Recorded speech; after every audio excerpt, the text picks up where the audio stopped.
Okay, so before we dive in today, I want to do a quick little overview. When we talk about this section of the book, and I've talked to you guys about this before, we are supposed to be, as readers, as listeners, as visualizers, uncomfortable. And so we're about to enter into a part of the book where we as readers become cognitively uncomfortable because we're slipped into a fantasy or a hallucination or a near-death experience. And it's kind of unclear. And that, again, makes us uncomfortable because we have been put into the shoes of Montag and he himself doesn't understand what's happening right now. But I want you to come with me for a second and I want you to view this moment in the story as a moment in which Montag instinctually makes a choice. And that choice answers one of the biggest questions in all of literature. So let's go ahead and I'm going to show you what I've got right now. So hang on. Oh, excuse me. All right. So let me show you what I've got right now. All right. So I have a few different things that we're going to kind of dive into, but before we do, because I know that I'll forget, let me just go ahead and save that. You're going to see me do that a lot. Okay.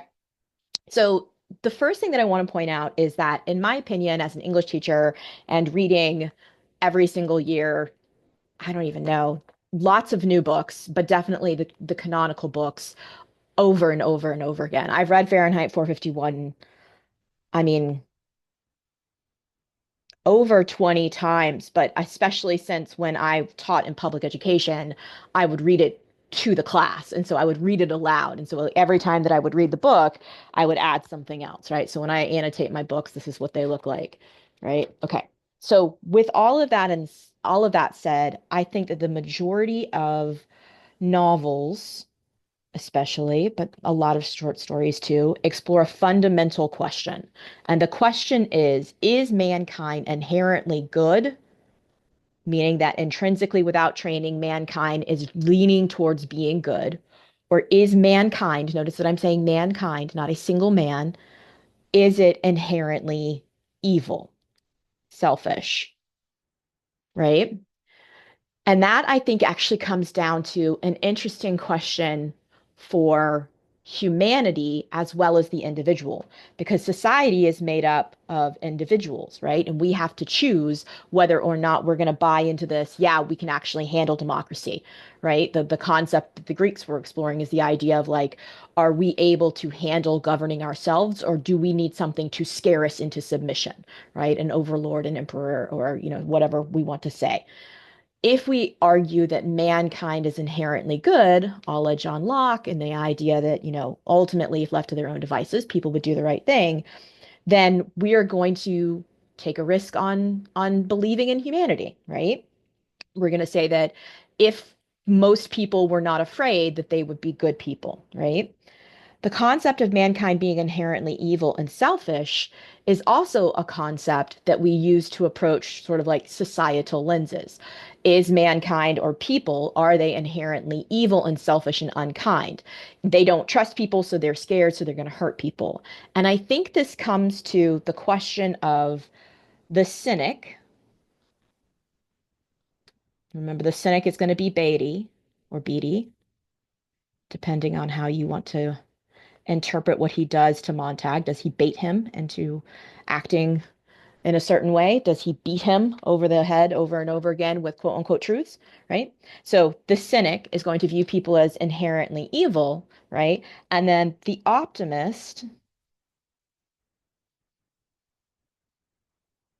is going to view man as inherently good, that eventually people are going to wake up and realize that like being selfish and awful is not a good feeling. And I don't want that. I want to be a good person because it feels better to be a good person to other people and treat them with kindness and respect and all of those things, right? And so these two viewpoints and the optimist we haven't quite seen except in the case of Clarice. And remember, Clarice is clarity. That's why her name is Clarice, Clarice Clarity, right? And Clarice is supposed to represent the light in the darkness. And that goes back to the idea of Descartes. So I'm going to do my little Descartesian candle here. So everyone who is familiar with Descartes has their own kind of like understanding of what Descartes is. Some people view Descartes as like a mathematician, others a philosopher. A lot of people view him as both. But what Descartes said was cogito ergo sum. And while a lot of philosophers will be like, oh, well, that just is like, I know that I'm alive because I'm thinking and I'm questioning. I think that there's actually a deeper meaning to it, at least where we could apply it here. Cogito ergo sum is I think, therefore I am. But thinking is a choice. You can choose to think with clarity about the world and therefore reject society. But if you completely and totally reject society, then that actually kind of doesn't make you that much of an optimist. So, in her own way, Clarice's rejection of society, they lived on the outskirts, makes her to some extent a cynic as well. And then we also have this idea of Faber. Now, Faber really wanted to do something, but his fear of his own mortality, the fact that if he spoke out against these people, that ultimately it would end up killing him. And yet he did see something in the books. And remember, he says, I'm a man that does not talk of things, I talk of the meanings of things, right? Well, the problem is that even though for Faber the ideas were the thing that were most important, he was optimistic and the ideas were good, but he also, to some extent, did not trust his fellow man enough to actually stand up to the Society of Fahrenheit 451 in his chants. He talks briefly about the fact that, I would beat people over the head with my truth, but he mentions that he eventually gave up and he became kind of a coward and he hid from society, like in 1984 we've got the sort of the Winston before the wake up, right? So he hid from society and did what everyone else did and rebelled in small quiet ways, but he definitely it did not do what Montag did, right? And so if we're thinking about the whole aspect of I think, therefore I am, this thinking is a choice. But it's not just a choice as in Mildred versus Clarice. It's not just a choice as in Montag versus Mrs. Bowles, right? It is a choice in that you get to decide how you think or the lens through which you think. Okay. So I can choose to believe that all of society is awful and cynical and bad, and therefore I'm going to abandon it completely. But if I do that, I'm also giving up on society a little bit here. When you're in a moment of tumult, when you're in this moment of turmoil, when everything feels like the whole world is ending, and that's essentially what Montag is witnessing, is he's witnessing the beginning of the war and he's witnessing his own death on television, right? He knows that he's going to die. This is going to be the end of him. At some point in time, you have to have faith that eventually whatever you're struggling to do has meaning and purpose, right? And so if it is the ideas, we can choose to use the ideas as being something that is valuable, even if we don't know why, even if we don't know what the actual meaning is, even if we can't sit down and try to decide, well, this is what that author was saying, or this is what those ideas are, because that's what hung Beatty up, right? He kept saying over and over again, all of these ideas disagree with each other. There is no truth. And because there's no truth, and he tells the lady, you're in your own damned Tower of Babel. That's why she sets herself afire, right? And so, what is actual truth? Well, I want to draw your attention to two big ideas. And this is what, at least my interpretation of what Bradbury is saying in this novel. All right. The first one is Terry Pratchett. It's a book called Hogfather, and Terry Pratchett's one of my favorites. My favorite book of his is The Long Earth. I love that one. But this is what he says. So this is Death speaking, by the way. Death says this, and that will actually be kind of important in a moment. Death says, humans need fantasy to be human, to be the place where the falling angel meets the rising ape. You have to start out learning to believe the little lies. So we can believe the big ones? Yes. Justice, mercy, duty, that sort of thing. Death argues that justice, mercy, and duty are little lies. And that sounds extremely cynical, except that if we think about what those little lies add up to, they add up to the actual truth. All right. It is the place where the falling angel meets the rising ape. In order for evolution to take place, we have to believe in the goodness of mankind. We have to take our perspective and say, I think, what are the ideas that I choose to think? I choose to have hope that humanity will eventually get it together. Will eventually get it together, right?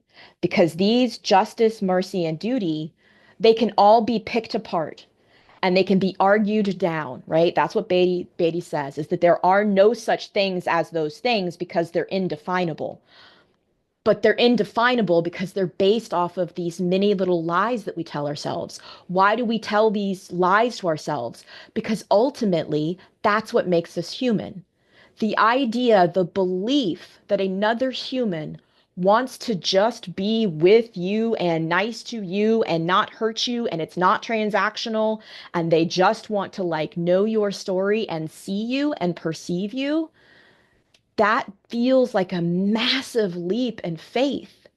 And that leap requires you to lie to yourself a little bit. What's the lie? That there is potential that I won't fall. Or better, that I will fall, but it will be worth the fall, right? People are going to disappoint you. People are going to be awful. Societies will be bad, but you love them anyway. You love them because part of your job as a human on this planet is to love other people. And this big question of whether or not mankind ultimately is good or evil is the ideas behind the books. And that is that someone took so much time to write down what they have learned in life and craft it into a story with the hope that one person will read it and they will want to be nice to someone else. That's the magic of reading fiction. That's the magic of understanding these little lies. The stories that we tell ourselves are stories of people who are overcoming things, and that's a matter of hope, right? It's not the fact that you can argue with each other on everything and find no actual quote unquote truth, right? It's the fact that you're making a human connection. Books themselves are their hope. They're someone saying, I'm going to take all of this effort and might and everything that I've learned, and I'm going to take the time and sweat and tears. You know, as Hemingway says, you type, you know, writing is easy. You just sit at a typewriter and open a vein. I'm going to do all of this because I have faith that someone somewhere will be able to help us be better people. That requires hope. So I'm going to draw your attention to the second one down here, and that is hope is the thing with feathers that perches in the soul and sings the tune without the words and never stops at all. And this is one of my favorite poems of all time, but probably not for the reason you think, but that's neither here nor there. The reason that I love this is that in this, hope sounds kind of annoying. Like it would be a lot easier if we could all be Beatty. It would be a lot easier if I could just be Clarice and kind of stumble about the world and grab, you know, handfuls of chestnuts and sniff dandelions and rub them on my chin and never have to do anything in the world. But these two won't work, right? What do we have left? We have Faber, who is paralyzed by his own inaction. We have Clarice, who ends up getting killed because she's, you know, in La La Land and she's the clarity, right? She's too bright of a light to live in this world. And we have Beatty, who's the ultimate cynic, and eventually either wants to be killed, and so he commits sort of like suicide a la Montag, or so truly believes what he's saying that he's given up on mankind completely, right? But what if we had a different choice? What if instead we had the choice to understand that truth is all of the ideas together? It's all of the little lies. So this is the Harvard logo. And remember, Harvard are the ones that Faber said, hey, I think there's some old Harvard scholars that are on the railroad tracks. And, you know, once everything goes down, just go and find them and hang out with them. I'll tell them you're coming, right? And if you look at the Harvard logo, these are all supposed to be books. It's not very well drawn. I'm sorry. These are all supposed to be books, right? But the word is veritas, which means truth. But look at how it's segmented. It's in different ones. Now, I don't know anything about the Harvard logo other than it looks like it's three books with the word truth split up among all three of them. And then it's got these laurels that always remind me sort of like, Greek philosophy and democracy and things like that. But this to me looks like it's all of the books together that create one big idea. And what's the one big idea? It's the fantasy. It's how we fantasize about what it means to be human. If we look at another human being and we decide that that human being is other and therefore not a human, that dehumanization is the ultimate act of cynicism. And so this section to me feels like a whirlwind because we are going into Heraclitus' stream. Real learning, true learning, is not going to be about being able to look down at something and say that is the truth. Scientific experimentation can tell you that. The minute that you have a quote unquote truth, we know even we don't even call like the truth. We call it theory, right? The theory of gravity. I think that it's probably been proven at this point, but that's not the point, right? Science always argues that when it comes to us understanding the world, the minute that you have made some sort of a hypothesis, you should keep trying to poke holes in it. And we allow that in science, but for some reason we don't allow it in philosophy. But that's what books are supposed to do. Books and language all together, they're split up in different pieces, but all together, you can believe the big ones. You can believe that there is justice, that there should be mercy, that we have a duty to one another, right? And so this is the actual truth of what humanity is if you choose to see it. All right? Okay. So I'm going to leave those there. We're going to dive in. I know this is going to be a long one, so just bear with me. All right. Here we go.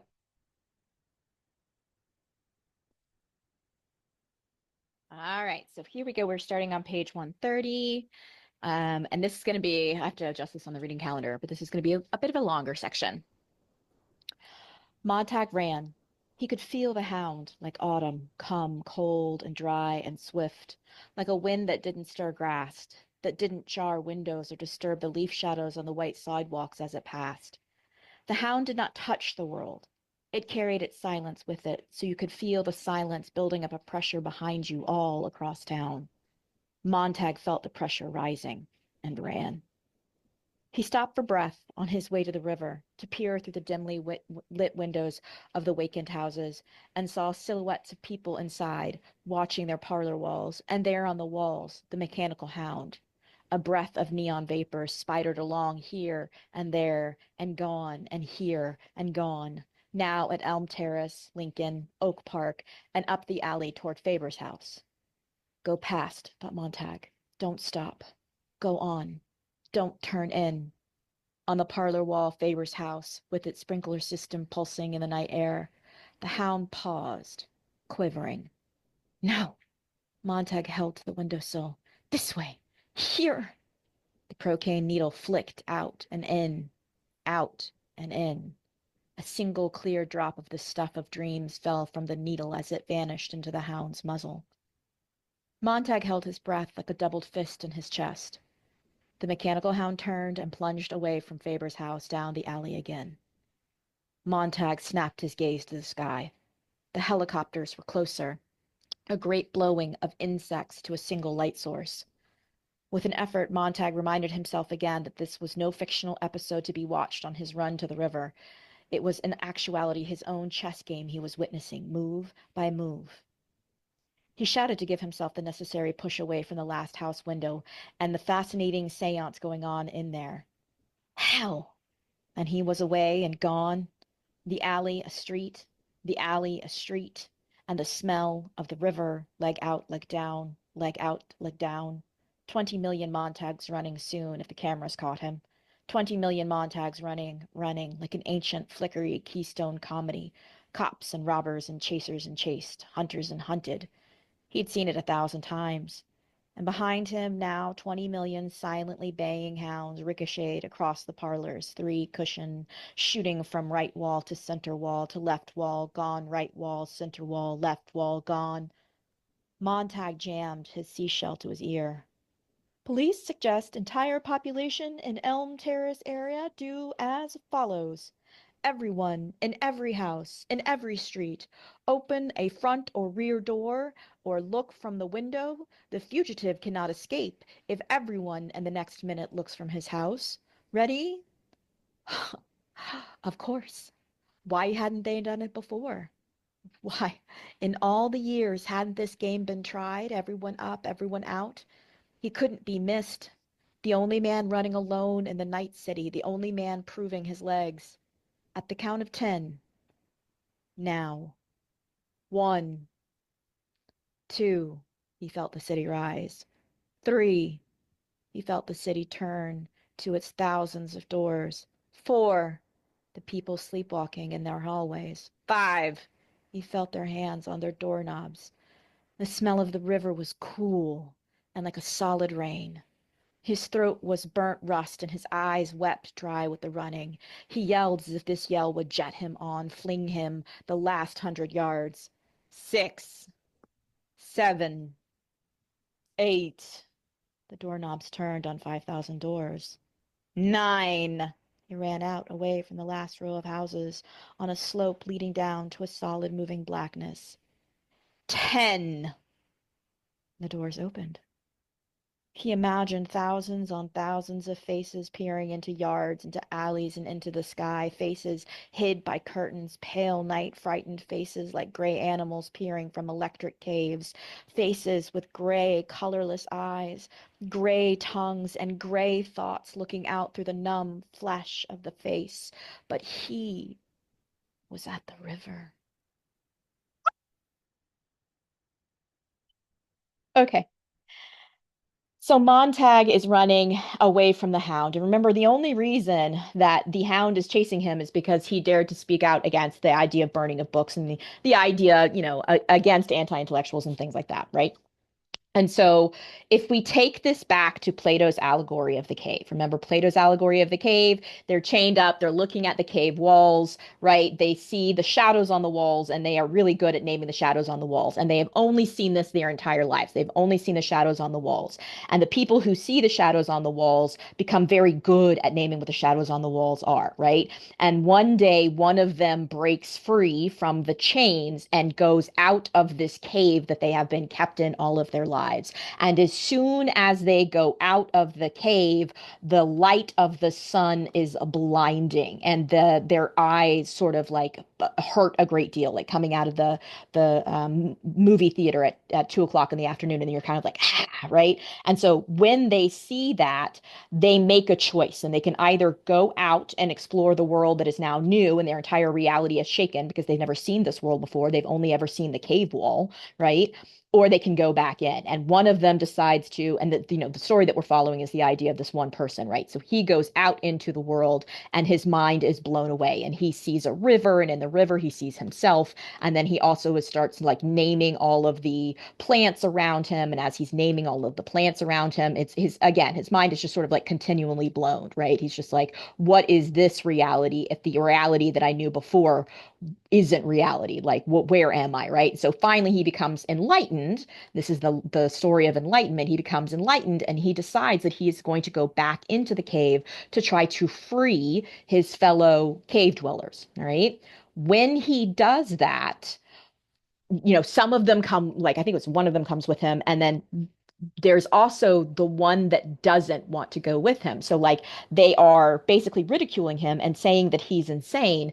And because it's more comfortable, they turn back to the images on the cave wall that they say are reality. Because remember, he's trying to describe to them, like, there's this whole other world. That's not a cat. Let me tell you what a cat is. I've seen a cat. That's not a tree. Let me tell you what a tree is. It's only a shadow that you've seen. And so we hear this description of Montag watching seeing, the mechanical hound chase him down on TV. And if the cameras find him, then that means ultimately he could witness his own death. So he can see all of these different versions of himself as those different versions die, right? So he could literally witness his own death. And what does the state decide to do? They decide to reach out to the citizens and say, if everyone opens their doors right now and looks out, you can help us find this fugitive.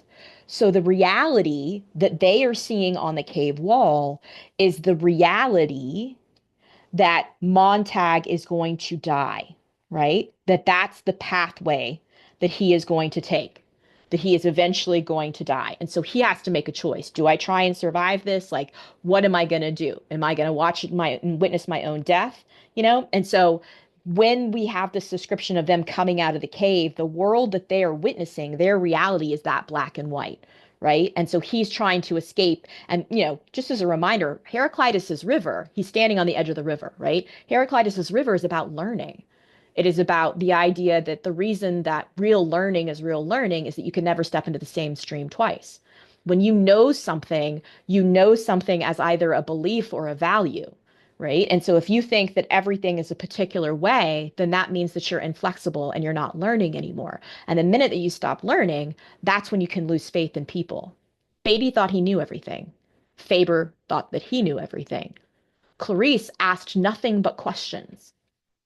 Right. So when it comes to the understanding of learning, Montag is making a choice for discomfort. He's making a choice that, like, this is what's going to happen. I'm going to choose to learn. I am not going to choose to go back into the comfort of the cave. He touched it just to be sure it was real. He waded in and, stripped in darkness to the skin, splashed his body, arms and legs and head with raw liquor, drank it, and snuffed some up his nose. Then he dressed in Faber's old clothes and shoes. He tossed his own clothing into the river and watched it swept away. And then, holding the suitcase, he walked out in the river until there was no bottom, and he was swept away in the dark. He was 300 yards downstream when the hound reached the river. Overhead, the great racketing fans of the helicopters hovered. A storm of light fell upon the river, and Montag dived under the great illumination as if the sun had broken the clouds. He felt the river pull him further on its way into darkness. And then the light switched back to the land. The helicopters swerved over the city again as if they had picked up another trail. And they were gone. The hound was gone. Now there were only Cold River and Montag floating in sudden peacefulness, away from the city and the lights and the chase, away from everything. He felt as if he had left a stage behind of many actors. He felt as if he had left the great seance and all the murmuring ghosts.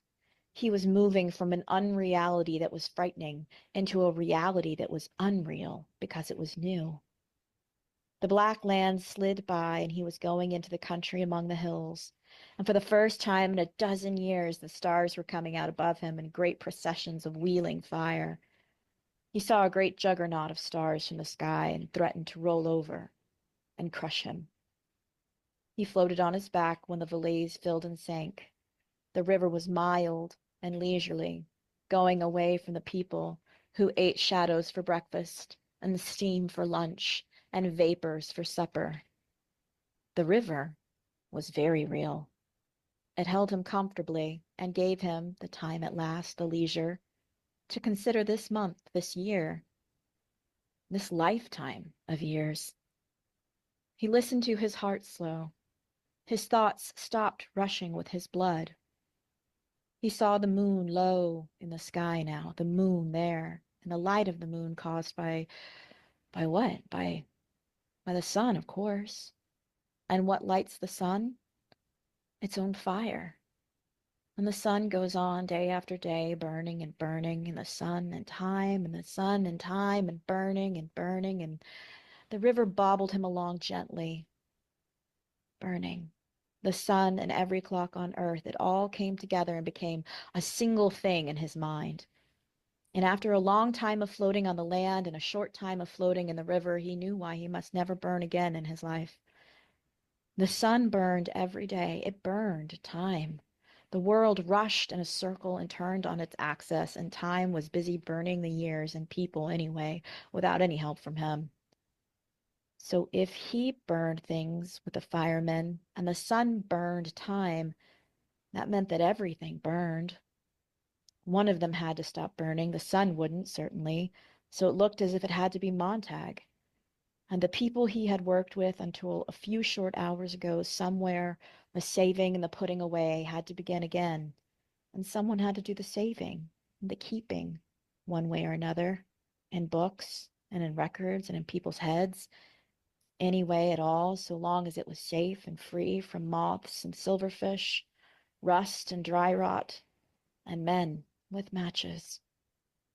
The world was full of burning of all types and sizes, and now the guild of the asbestos weaver must open shop very soon. He felt his heel bump land.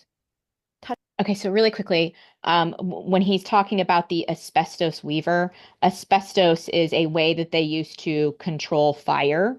It's actually deadly. I'm sure you've probably heard news stories of them finding asbestos and things like that. But it used to be, and they didn't know this back then, it used to be a way that they would try to prevent the spread of fire was through asbestos. So the asbestos weaving spiders to which Montag is referring is the idea of him choosing to be one of those that keeps the stories, right? The ideas behind the stories. What is a value? Not, the human race isn't worth abandoning. Like there's still goodness there that we need to preserve through the stories that are and like the ideas behind the books, right? And so when he's talking about the asbestos weavers, he's talking about the idea of him choosing to be one of those ones that tries to preserve the good of humanity.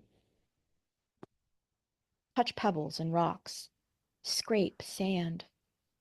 The river had moved him towards the shore. He looked in the great black creature without eyes or light, without shape, with only a size that went 1,000 miles without wanting to stop, with its grass hills and its forests that were waiting for him. He hesitated to leave the comforting flow of the water. He expected the hound there, suddenly. The trees might blow under a great wind of helicopters, but there was only the normal autumn wind, high up, going up by like another river. Why wasn't the hound running? Why had the search veered inland? Montag listened. Nothing. Nothing. Millie, he thought, all this country here, listen to it, nothing and nothing, so much silence, Millie. I wonder how you'd take it. Would you shout, shut up, Millie, Millie? And then he was sad. Because Millie was not here, and the hound was not here. But the dry smell of hay blowing from some distant field put Montag on the land. And he remembered a farm he had visited when he was very young, one of the rare few times he discovered that somewhere behind the 7 veils of unreality, beyond the walls of the parlors, beyond the tin moat of the city, cows chewed grass and pigs sat in warm ponds at noon and dogs barked after a white sheep on a hill. Now the dry smell of hay and the motion of the waters made him think of sleeping in fresh hay in lonely barns, away from the loud highways, behind a quiet farmhouse, and under an ancient windmill that whirred like the sound of a passing year overhead. He lay in the high barn loft all night, listening to distant animals and insects and trees, the little motions and stirrings. During the night he thought, below the loft, he would hear a sound like feet moving perhaps. He would tense and sit up, and the sound would move away. He would lie back and look out the loft window very late in the night and see the lights go out in the farmhouse itself until a very young and beautiful woman would sit in an unlit window braiding her hair. It would be hard to see her. Her face would be like the face of a girl so long ago in the past now, so very long ago. The girl who had known the weather and had never been burned by the fireflies. The girl who had known the dandelions meant rubbed off on your chin. Then she would be gone from the warm window and appear again upstairs in her moon-whitened room, and then to the sound of the death, and the sound of the jets cutting the sky from 2 black pieces beyond the horizon. And he would lie in the loft, hidden and safe, watching those strange new stars over the rim of the earth fleeing from the soft color of dawn. In the morning he would not have needed sleep, for all the warm odors and sights of complete country night would have rested and slept him while his eyes were wide and his mouth, when he thought to test it, was a half of a smile. And there at the bottom of the hayloft stair, waiting for him, would be the incredible thing. He would step carefully down in the pink light of early morning, so fully aware of the world that he would be afraid, and stand over the small miracle, and at last bend to touch it.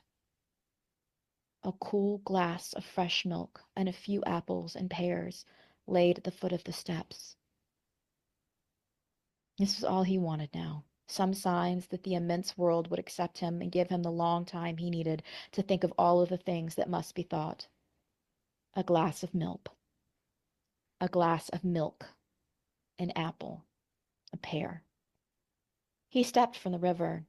The land rushed at him, a tidal wave. He was crushed by darkness and the look of the country and a million odors on wind that iced his body. Okay, so if you're a little like, wait, what just happened? So that's purposeful. So Bradbury sort of dunks us into this hallucination question mark, fantasy question mark. We don't really know, right? So he dunks us into this moment in which Montag is at the edge of the river and he can choose to get out of the river or to carry on. And he has this momentary like dream slash hallucination in which he pictures all of these countryside and someone who is basically living a more simple life, and time itself is no longer, just burning everything down. And there is a girl, and she is very much reminds him of Clarice. And in the remembering slash fantasy of this, he has this moment in which he's thinking of her like brushing her hair, and he's laying in the hayloft, and he finally has the time to kind of like breathe a little bit. But during that time period, this is where he's actually making his decision, right? And what is he focusing on? He's focusing on the light, the room that's described as this pale moonlight. And what is this moonlight? What creates moonlight? The fire of burning. So the fact of the matter is that mankind will continue to be kind of awful. And that's part of this lesson that he has learned, right? Beatty's big argument is that if you study history, you see that we've been killing each other forever and ever, right? And so mankind will always be awful, and you can choose to focus on that if you want to. And by choosing to focus on that, you can become Faber, and you can hide away and feel as though you could never make change because you're so afraid of your mortal coil, right? Or you can choose to be Beatty, and you can say mankind is awful and they will always be awful, and therefore they should also be ignorant because they're so dangerous that giving them any sort of truth makes them miserable, right? So we're the happiness boys. We're just going to keep them all happy because they're too stupid to handle it, right? And I know that you're like, why does she keep saying too stupid?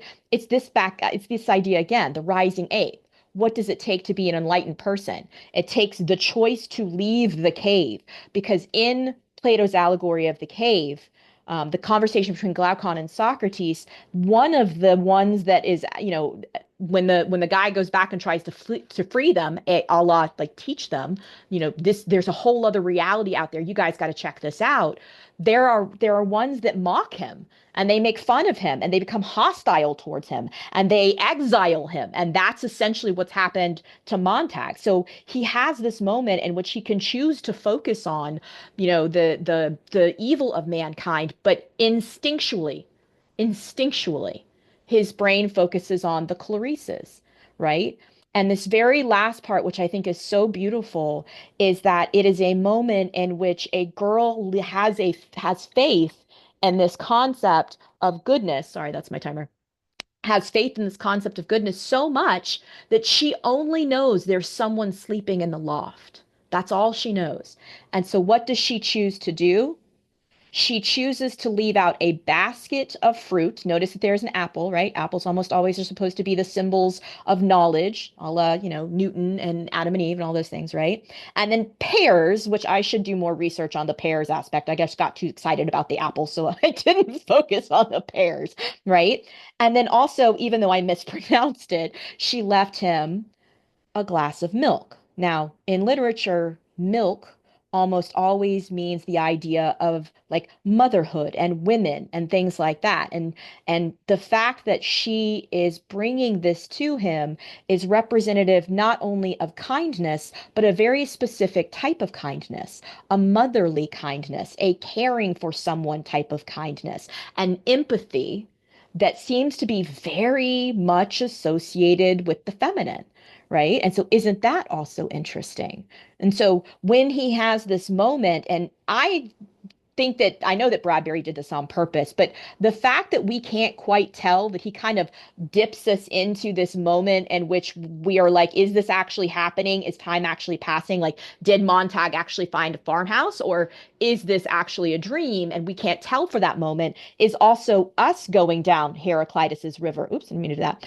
It's also us kind of going down Heraclitus's river because we are experiencing this learning without knowing exactly where it's taking us. We're maybe in this part of truth and we're not through all of truth yet, right? But if we just see this part of truth or we just have this part of truth, it doesn't look like truth yet because it takes all of it to go together. So we have this moment in which it is an act of kindness, one that I'm associating with like biblical allusions would be the apple, and then also the idea of the enlightenment is the apple, and then milk, which seems to be extremely feminine, that it's an act of kindness that brings him back to reality. And that he has sort of made the choice to have faith in humanity enough so that he's going to continue. He's going to continue going down this pathway and not give up, right? Okay. Where'd you go? Come back here. He fell back under the breaking curve of darkness of the sound and the smell, his ears roaring. He whirled. The stars poured over his sight like a flaming meteor, and he wanted to plunge in the river again and let it idle him safely on down somewhere. The dark land rising was like that day in his childhood, swimming from nowhere. The largest wave in history of remembering slammed him down into the salt mud in the green darkness. Water burning and nose retching, his stomach screaming, too much water, too much land. Out of the black wall before him, a whisper, a shape. In the shape, two eyes, the night looking at him, the forest seeing him. The hound. After all the running and rushing and sweating it out and half drowning to come this far, work this hard, and think yourself safe and sigh with relief and come out on the land at last only to find the hound. Montag gave one last agonized shout as if this were too much for any man. The shape exploded away. The eyes vanished. The leaf piles flew up in a dry shower. Montag was alone in the wilderness. A deer. He smelled the heavy musk like a perfume mingled with blood, and gummed the exhalation of the animal's breath, all cardamom and moss and ragweed odor, and this huge night where the trees ran at him, pulled away to the pulse of the heart behind his eyes. There must have been a billion leaves on the land. He waded in them, a dry river smelling of hot clothes and warm dust and other smells. There was a smell like a cut potato from all the land, raw and cold and white from having the moon almost all of the night. There was a smell like pickles from the bottle, and a smell like parsley on the table at home.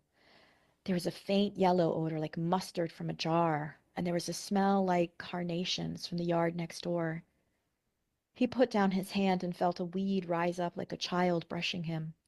His fingers smelled of licorice. He stood breathing, and the more he breathed the land in, the more he was filling up with all of the details of the land. He was not empty. There was more than enough here to fill him up. There would always be more than enough. He walked in the shallow tide of leaves, stumbling, and in the middle of strangeness, of familiarity.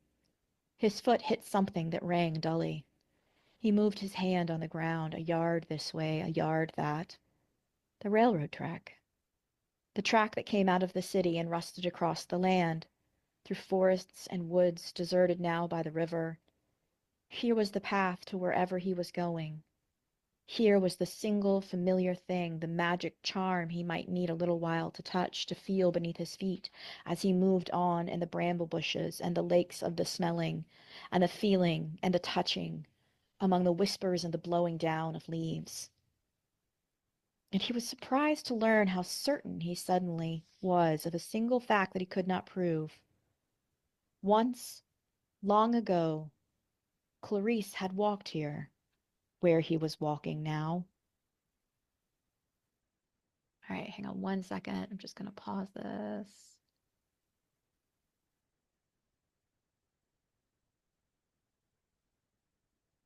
Okay, so just wanted to give a little pause there because there's a break right now in the book. Half an hour later, cold and moving carefully on the tracks, fully aware of his entire body, his face, his mouth, his eyes, he felt stuffed with blackness. His ears felt stuffed with sound, his legs prickled with burrs and nettles, and he saw the fire ahead. The fire was gone, then back again, like a winking eye. He stopped, afraid he might blow the fire out with a single breath, but the fire was there, and he approached warily from a long way off. It took the better part of 15 minutes before he drew very close indeed to it, and then he stood looking at it from cover. A small motion. The white and red color, a strange fire because it meant different thing to him now. It was not burning. It was warming. He saw many hands held to its warmth, hands without arms, hidden in the darkness. Above the hands, motionless faces that were only moved and tossed and flickered with firelight. He hadn't known fire could look this way. He had never thought in his life that he could give as well as take. Even its smell was different. How long he stood he did not know, but there was a foolish and yet delicious sense of knowing himself as an animal might come from the forest drawn by the fire. He was a thing of brush and of liquid eye, of fur and muzzle and hoof. He was a thing of horn and blood that would smell like autumn if you bled it out on the ground. He stood a long, long time, listening to the warm crackle of the flames. There was a silence gathered all about the fire, and the silence was in the men's faces. And time was there, time enough to sit by with this rustling track under the trees and look at the world and turn it over with the eyes, as if it were held to the center of the bonfire, a piece of steel these men were shaping. It was not only the fire that was different, it was the silence. Montag moved toward the special silence that was concerned with all of the world. And then the voices began, and they were talking. And he could hear nothing of what the voices said, but the sound rose and fell quietly, and the voices were turning the world over and over, looking at it. The voices knew the land and the trees and the city which lay down in the track by the river. The voices talked of everything. There was nothing they could not talk about, he knew, from the very cadence and motion and continual stir of curiosity and wonder in them. And then one of the men looked up and saw him for the first or perhaps the seventh time, and a voice called to Montag. "All right, you can come out now." Montag stepped back in the shadows. "It's all right," the voice said. "You're welcome here." Montag walked slowly toward the fire. And the five old men sitting there dressed in their dark blue denim pants and jackets and dark blue shirts. And he didn't know what to say to them. "Sit down," said the man who seemed to be the leader of the small group. "Have some coffee?" He watched the dark steaming mixture pour into a collapsible tin cup which was handed to him straight off. He sipped it gingerly and felt them looking at him with curiosity. His lips were scalded, but that was good. The Oh, sorry about this. It like All right, so I'm just it going to messed it back up up a little here. bit. All right, here we go. "Sit down," said the man who seemed to be the leader of the small group. "Have some coffee?" He watched the dark steaming mixture pour into a collapsible tin cup, which was handed to him straight off. He sipped it gingerly and felt them looking at him with curiosity. His lips were scalded, but that was good. The faces around him were bearded, but the beards were clean and neat, and their hands were clean. They had stood up as if to welcome a guest, and now they sat down again. Montag sipped. "Thanks," he said. "Thanks very much." "You're welcome, Montag. My name's Granger." He held out a small bottle of colorless fluid. Drink this too. It'll change the chemical index of your perspiration. Half an hour from now, you'll smell like the two other people. And with the hound after you, the best thing is bottoms up. Montag drank the bitter fluid. You'll still stink like a bobcat, but that's all right, said Granger. You know my name, said Montag. Granger nodded to a portable battery TV set by the fire. We watched the chase. Figured you'd wind up south along the river. When we heard you plunging around out in the forest like a drunken elk, we didn't hide as we usually do. We figured you were in the river when the helicopter cameras swum back over the city. Something funny there. The chase is still running. The other way, though. The other way?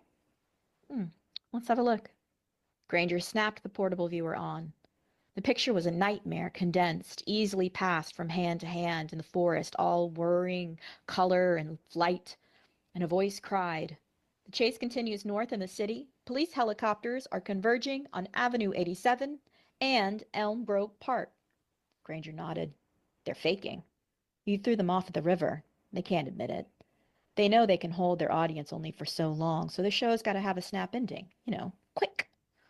If they started searching the whole damn river, it might take all night, so they're sniffing for a scapegoat to end things with a bang. Watch. They'll catch Montag in the next 5 minutes." "But how?" "Watch." The camera hovering in the belly of the helicopter now swung down on the empty street. "See that?" whispered Granger. "It'll be you. Right up at the end of that street. That's our victim. See how our camera is coming in, building the scene, suspense, long shot right now. Some poor fella's out for a walk. A rarity. An odd one. Don't think police don't know the habits of queer ducks like that, men who walk mornings for the hell of it, for reasons of insomnia. Anyway, the police have had him chartered for months.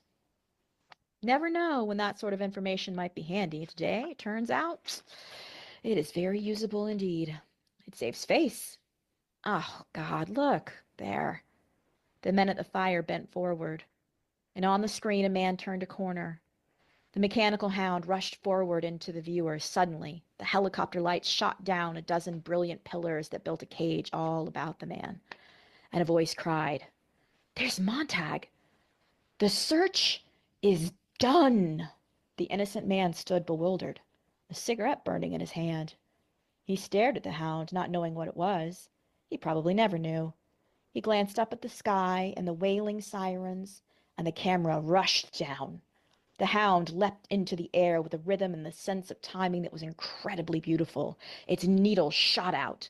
It was suspended for a moment in their gaze, as if to give the vast audience time to appreciate everything. The raw look of the victim's face, the empty street, the steel animal, a bullet-nosing target. "Montag, don't move," said a voice from the sky. The camera fell upon the victim, even as did the hound. Both reached him simultaneously. The victim was seized by the hound and camera in a great spidering, clinching grip. He screamed. He screamed. He screamed. Blackout. Silence. Darkness. Montag cried out in the silence and turned away. And more silence. And then after a time of the men sitting around the fire, their faces expressionless, an announcer on the dark screen said, "The search is over. Montag is dead. A crime against society has been avenged." So I'll remind you at the beginning of this whole thing. Yes, thank you. At the beginning of this whole thing, of this section of the story, Montag says that he's going to be able to see his own death, that he'll see 1,000 versions of himself, right? And the truth is that he did see himself die, but it wasn't really him, it was someone else. And so, if we're talking about the idea of what it is that we can see, what is truth, let's go back to the concept of the ant at the edge of the highway. Can the ant even know? And actually, let's be more accurate with our ant, shall we? Can the ant even know what it is that it is looking at? as it stares out from its cave of ignorance and sees not only a highway and is like, oh my gosh, what, like, how do I even comprehend this in my little ant brain, right? I don't know why that ant has like crazy antenna. Okay. So not only how do I comprehend this with my little ant brain, but how long has this been going on? And what Montag witnesses in this moment is all of humanity, the burning away of time, and how time is the thing ultimately that kills all things. It constantly burns. So he doesn't need to burn anymore because time destroys everything. And so what is his job? His job is to be the asbestos weaver, to keep the actual truths. So we have this concept of what truth is. It's this fragmented, segmented thing that doesn't belong on a TV screen because Montag is dead. That old version of Montag is dead, the guy that was walking by himself in the streets. This is the new version. And this new version of Montag believes in hope, believes that mankind deserves to know the truth of its own beauty. And what is the truth of its own beauty? Justice, mercy, duty. At no point in time did Montag's society show justice, mercy, or duty other than duty to destroy. And yet he chooses to focus on the goodness. And that is a choice that he makes, right? And so if we're thinking, in this moment in which he witnesses his own death, right? That is actually also kind of a truth because it's not him. And yet this is definitely not the same Montag either. So, okay, we'll stop it there.